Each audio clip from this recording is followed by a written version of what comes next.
Hi and welcome to Like Maria. Today I'm going to talk to you about 5 things to do with digital technology and documentaries in just 5 minutes. Firstly, technology has always had a significant impact on documentary making. As cameras got smaller, lighter and more portable, we see that the documentary genre develops, with people like D.A. Pennebaker and the Maysles brothers favouring the direct cinema approach and creating documentary films that were much more observational rather than staged. Most recently, though, digital technology has had a huge impact within the filmmaking, within the editing, and within the distribution process. However, and this is point number 2, digital technology is not loved by all filmmakers, particularly within feature films, where there's a massive debate about whether digital films are as good as films shot on celluloid. A quick search on the internet and you'll find quotes from Quentin Tarantino, Martin Scorsese, Steven Spielberg, Christopher Nolan, all talking about how film, whether it be 35mm or 70mm, has a superior quality, a better, deeper, richer image, and is just generally more organic.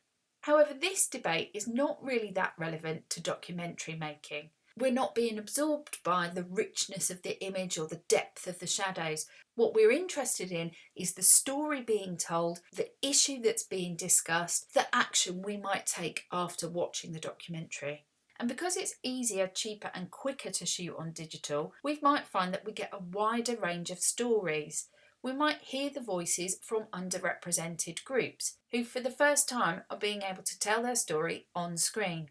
It also means that we can have more footage. There's no limit really to how much you can shoot on digital. Thousands of hours can be stored on hard drives that can then be edited into documentary films.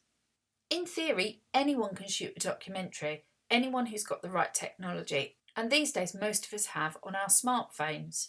However, some documentary makers have gone even further by making sure that cameras are available to people in very isolated areas. If you look at the YouTube documentary Life in a Day, it asked for contributions from YouTube users, but also made equipment available to people in very remote areas so that they could contribute as well. In addition, people that want to make documentaries on slightly niche subjects can seek funding through crowdfunder sites and use technology that way. Digital distribution can also benefit filmmakers who are making slightly niche films. It's possible to find an audience on YouTube.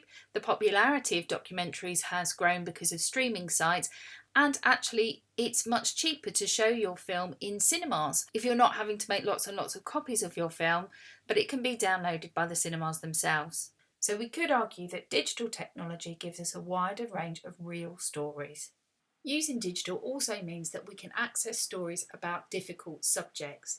In some areas where there's political unrest or war, a small camera is much easier to get into different locations than something much larger. Therefore, documentaries really can go behind the scenes, reveal secrets, and raise really important issues. Despite the positive impact that digital technology has had on documentary, there are some negatives. And the first might be that even though you can record more hours using digital, actually that might lead to more selection by editors, and perhaps the manipulation of footage is increased. We can also manipulate the footage by using various apps that we can download onto our phones. And certainly the maker of Searching for Sugar Man had to rely on apps when he ran out of money during the production process. So that might make us question how truthful the footage is in the first place if it has already been manipulated by the app that's being used. So maybe the documentary footage we're gaining isn't as truthful as it might have been once in the past. And of course we could argue that that's what's led to things like fake news. Digital distribution has also caused problems in now that there is a very crowded marketplace and lots of competition for people's attention. Maybe that has led to more celebrity-based documentaries, and perhaps those documentaries about difficult subjects that I mentioned before aren't actually being made. Digital also means that we might have a bit more of a throwaway culture. So even though we're filming things all the time now, we're also deleting things all the time. So although it might be easier to find archive footage by using people's social media and their camera reels on their phones, What we might be seeing is a more sanitised version of their lives because they've discarded anything that doesn't meet their standards. So maybe that means that what we actually see on screen really isn't very close to the truth at all. Okay, I hope that's given you plenty to think about. Why don't you see what other pros and cons you can think of for digital technology and documentary making?